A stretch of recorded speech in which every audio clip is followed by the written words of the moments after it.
Hello guys, நீங்கள் பார்க்குறது இந்த வீடியோவில் கிளாண்டிங் பண்ணுறது எப்படின்ட்டு நிறைய பேருக்கு தெரியும், நிறைய பேருக்கு தெரியாது.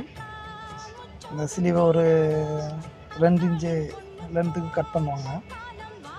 கட் பண்ணிவிட்டு இந்த ஆர்மர் தெரியுதுல்ல, அப்புறம் போட்டது ரிங்கு, அந்த கிளாண்டை வந்து அதில் புஷ் பண்ணுவாங்க, உள்ளே வச்சு லாக் பண்ணுவாங்க. இந்த ஆர்மர் கம்பி, அந்த கம்பி பேர் ஆர்மர் சொல்லுவாங்க. அதை வந்துட்டு வெளியே இந்த கிளாண்டுக்கு வெளியே வர்ற மாதிரி உள்ள ஏற்றி வைப்பாங்க. ஏற்றி வச்சுட்டு அந்த ஃபஸ்ட்டு ஒரு ரிங்கு தண்ணி போட்டாங்களோ அந்த ரிங்கை வச்சு அதில் லாக் பண்ணிவிட்டு பின்னாடி உள்ள கிளாண்டை வந்து புஷ் பண்ணி டைட் பண்ணுவாங்க. இது நிறைய பேருக்கு தெரியும், நிறைய பேருக்கு தெரியாது. அதனால் இந்த வீடியோ பார்த்து தனியாக கிளாண்டிங் பண்ணி முடிச்சாச்சு.